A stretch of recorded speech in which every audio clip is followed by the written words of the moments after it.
오늘 본문 말씀이 이제 마가복음 여기 보시면 1장 14절 보면요. 상황이 좀 바뀌었어요. 예수님을 준비하고 오실 예수님에 대해서 미리 길을 예비했다는 세례요한이 옥에 갇힌 투옥되는 장면이 확 변해갑니다. 그래서 그 예수님이 이제 어찌 보면 마가복음에 있어서 이제 복음서의 중심으로 딱 등장하는 장면이 오늘 14절부터 시작되어집니다. 오늘 14절을 통해서 우리가 한 가지 분명히 기억해야 될 것은 예수님이 이 땅에 오신 이유가 있어요. 예수님이 이 땅에 오신 이유. 저는 이번에 저희가 생명의 길 40일을 이제 준비한다 그러는데, 교회에서, 이거는 뭐 처음 하는 일은 아니고, 친구를 초청하고, 주변의 지인들을 초청해서 교회에 오게 하는데, 이유는 뭘까? 목적이 잘못되면 이제 문제가 심각해집니다.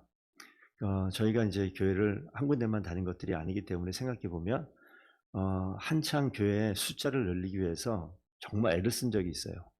그래서 그냥 오늘 한 번만 와봐. 의도는 알겠습니다. 그래서 교회 숫자가 늘어나야 돼요. 숫자가. 한편 의도가 맞긴 한데 우리가 좀 본질에 대해서 오늘 말씀을 통해서 다시 한번 깨닫게 되어지는데 꼭 기억하셨으면 좋겠습니다. 예수님이 이 땅에 오신 이유가 분명히 있고요. 1장 1절에 말씀드렸던 것처럼 하나님의 아들 그 이름 자체에 예수님의 존재 목적이 다 있어요. 마가복음 1장 14절입니다. 근데 1장 1절에 보면 하나님의 아들 예수 그리스도의 복음, 예수 그 자체가 자기 백성을 그들의 죄에서 구원한다. 그러니까 예수님께서는 죄의 구원에 대해서 분명한 목적을 가지고 이 땅에 오셔서 이름을 예수라, 하나님이 가브리엘을 통해서 이름을 아예 정해 주셨고요. 이 그리스도라는 그 자체에서도 하나님께서 이 땅에 오셔서 이 하나님의 일을 이미 오시기 전에 이미 선지자를 통해서도 일하셨고 왕들을 통해서도 보여주셨고 제사장을 통해서 하나님의 역할을 다 알게 하셨는데 그 일 끝에 뭐라고 써있냐, 복음의 시작이다라고 얘기하고 1장 14절에 예수님이 오셔서 하나님의 복음을 전파했다. 그러니까 우리가 이 교회 공동체가 존재하는 목적은요, 하나님의 복음을 빼버리면 그 시작이 잘못되어져 버리는 거예요. 그러니까 교회에 처음 오게 되면 우리가 그냥 교회에 적응하기 위해서 뭐 이런저런 일들을 할 수 있는데 복음이 상실되어지면 교회의 존재 목적은 상실되어지는 겁니다. 그래서 이 복음이 무엇인가에 대해서 온몸으로 보여주시는 거예요. 그래서 예수님의 이 행적을 하나하나 따라가 보면 내가 신앙생활을 어떻게 해야 될 것인가를 알게 돼요. 그러니까 우리가 신앙생활을 얼마나 잘못하고 있는가도 드러납니다. 그러니까 교회의 방향과 교회의 본질이 변질돼 가는 것도 이렇게 딱 드러내는 거죠.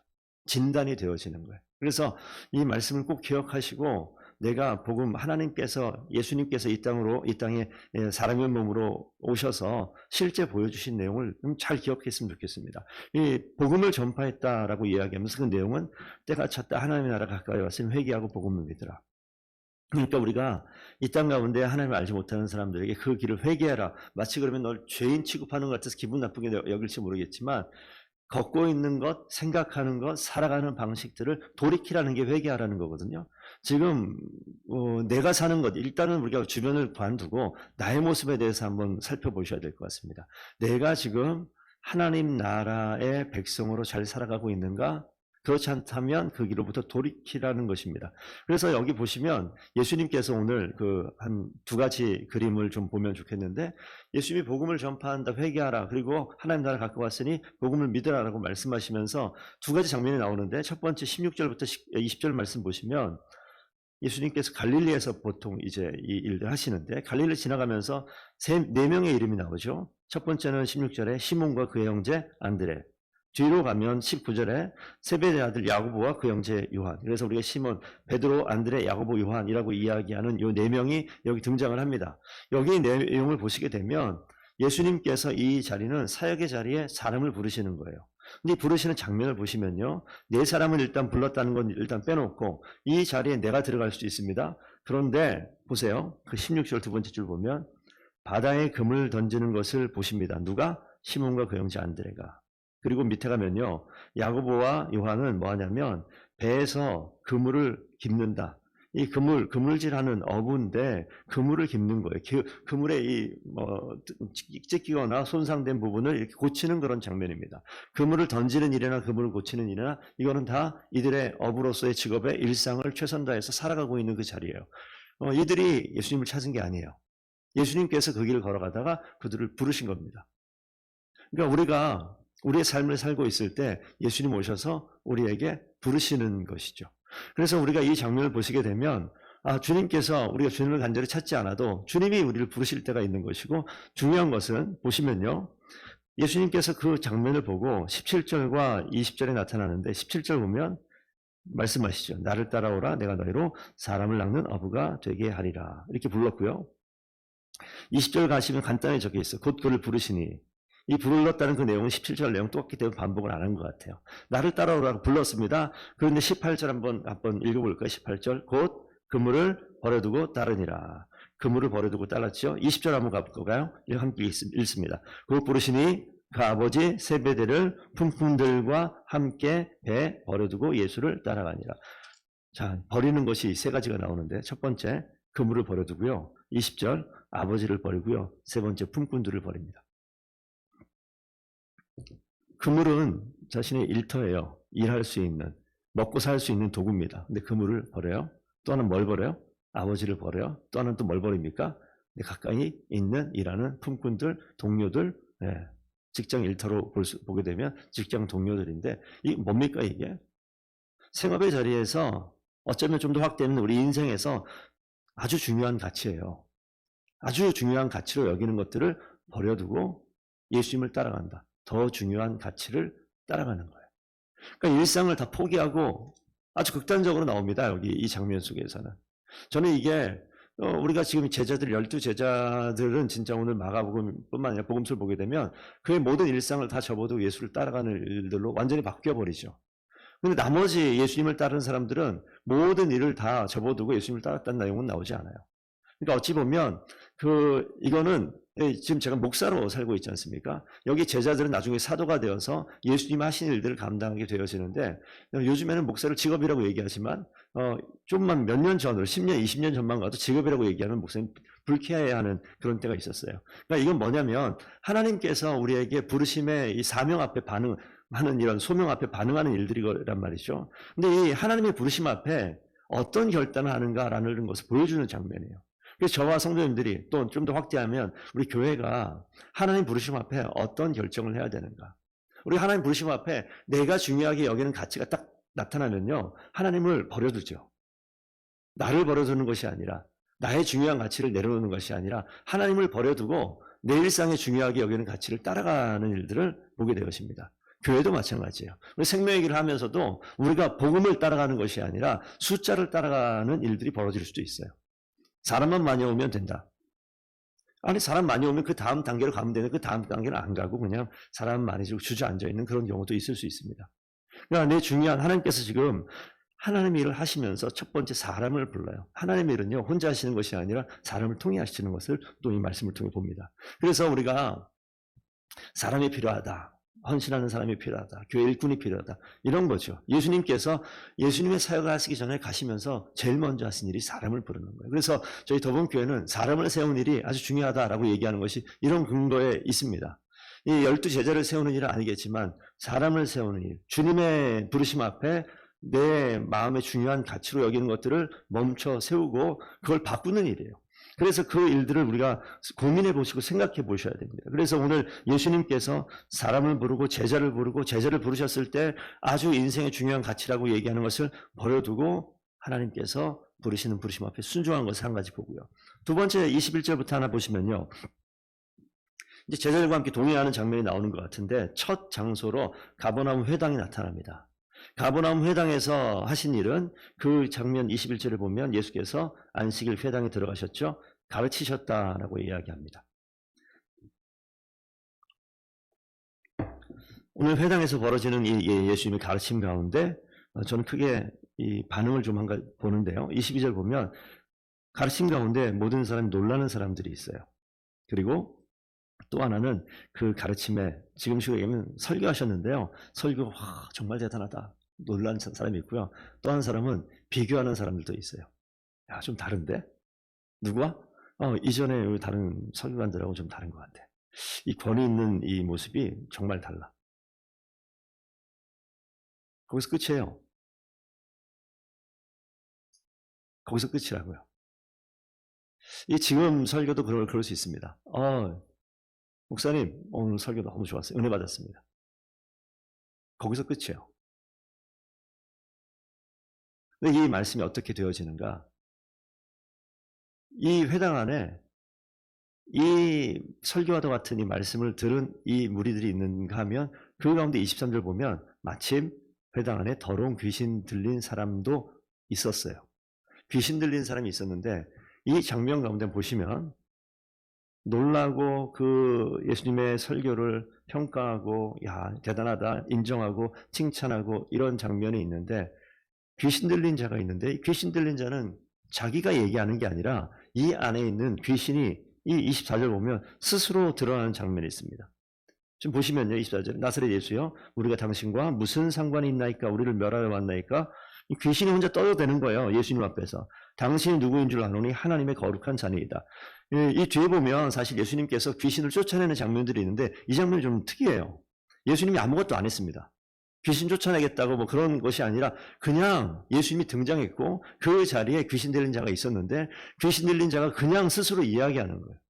그를 지목해가지고 귀신아 그 여인에게 그 아이에게서 나오라 아무 말도 안 하셨어요. 그런데 귀신이 그 자리에서 그냥 자신이 누굴 드러냅니까? 뭐 살려달라 이게 아니라 예수님 그분에 대해서 그분의 정체성에 대해 존재에 대해서 하나님의 거룩한 자이십니다 라고 이야기를 먼저 해요. 그리고 후에 25절에 예수님께서 꾸짖어요. 나중에 다른 성경 보시게 되면 예수님이 귀신 들린 자들을 데리고 오니까 오늘 마가복음 뒤만도 나오죠. 예, 그 34절 한번 가볼까요? 오늘 안 읽었지만 34절 가면 많은 귀신을 내쫓으시며 왜냐하면 많은 사람들이 귀신 들린 자와 병자를 다 데리고 와요. 문제 해결해 달라고. 근데 이 장면은 문제 해결해 달라고가 아니라 그냥 거기 있었어요. 예수님이 등장하시면요 벌어지는 일입니다. 예수님이 등장하시니까 귀신 들린 자의 수치가 그냥 드러나요. 예수님이 등장하시면요 저는 이 귀신 들린 자는 우리가 귀신 들린 자로 얘기하겠지만 그 개인의 삶을 보게 되면 엄청난 고통스러운 일이었을 거예요. 주변 사람들로부터 소외되는 그런 일들도 분명히 있었을 거고요. 그에게는 엄청난 인생 고통이었을 텐데 예수님 등장하는 것 자체로 그냥 그 근원적인 문제가 드러나고 고쳐지는 일이 있습니다. 이건 예수님의 임재의 능력이에요. 예수님이 그냥 있다고요. 그 공간에 회당에 예수님이 있었는데 그 자리에 누가 있어요? 귀신 들린 자도 있어요. 그러니까 예수님의 임재 자체가 그냥 능력이 되어서 모든 근원의 문제를 해결하는 역사가 나타나는 거예요.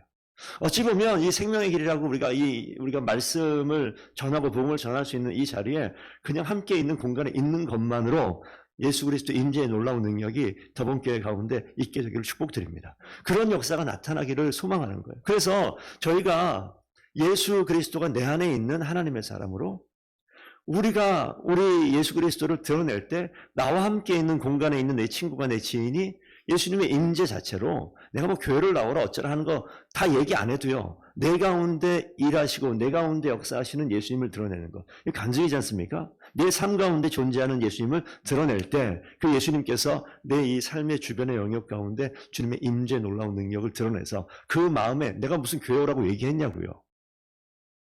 내가 신앙생활 시작하라고 얘기했냐고. 아니요. 주님께서 그들의 마음을 움직이셔서 귀신이 스스로 나타나 하나님의 거룩한 자를 고백한 것처럼 하나님께서 그들의 마음을 스스로 움직이게 하셔서 하나님의 역사를 이루시게 될 줄로 믿습니다. 내가 하는 게 아닌데 내가 하려고 해요.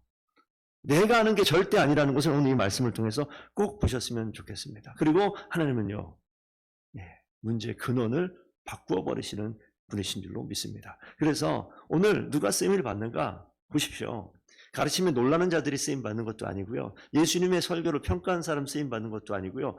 귀신 들린 자가 오늘 이 공간 속에서 쓰임 받아요. 귀신 들린 자가 이 자리에서 자신의 의도와 상관없이 자신이 겪어왔었던 수많은 고통의 시간들이 그 인생 가운데 묻어 있는데 하나님은요. 그 고통의 자리에 주님의 임재와 함께 그를 사용하세요. 내가 너무나 힘든 시간을 보내는 것들이 인생에 얼마나 많아요. 주님이 임재하시면 하나님은요 그들을 바꾸시고 그들을 고치셔서 그들을 통해서 일하시는 것을 보게 됩니다. 주님은 가르치시고요 귀신을 쫓아내시는 일들을 통해서 행하시는데 어떤 능력을 이야기하기 전에 예수님의 임재 자체가 능력이에요.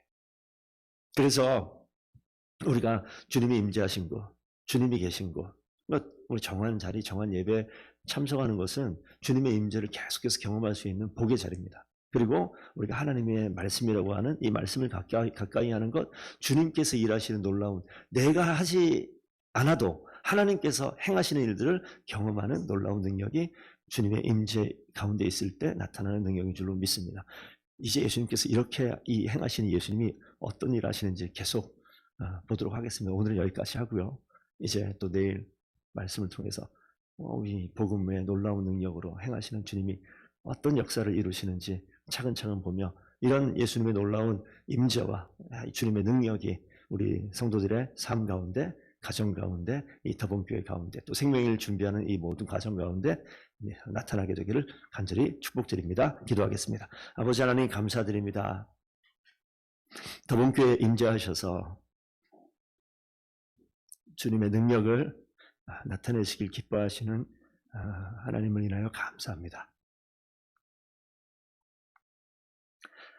우리의 삶 가운데 늘 동행하시고 늘 함께 하시니 아버지 하나님 주님의 능력을, 주님의 임재의 능력을 삶 가운데 경험케 하시고 그 하나님을 늘 가까이 하는 것을 기뻐하는 성도들이 더본교회 가운데 하루 이틀 지나며 한 달, 두 달 지나며 1년, 2년 지나며 아버지 하나님 한 사람 한 사람 더욱더 세워져 나갈 수 있도록 주님 축복하여 주시옵소서. 그래서 주님의 은혜가 풍성하게 흘러가는 교회 되게 하시고 아버지 하나님의 살아계심과 역사하심과 복음의 능력이 식어지지 아니하고 끊어지지 아니하는 그런 교회 될 수 있도록 주님 축복하여 주시옵소서. 주께서 일하시기를 간절히 소원합니다. 우리 비록 우리의 시작은 작게 아버지 하나님 시작하는 것 같지만 우리의 마음에 예수 그리스도가 풍성하게 차고 넘쳐 그 어떤 교회보다 기쁨이 넘치고 주님이 자랑되어지는 그런 교회 되게 하여 주시옵소서. 감사하며 예수 그리스도 이름으로 기도드리옵나이다.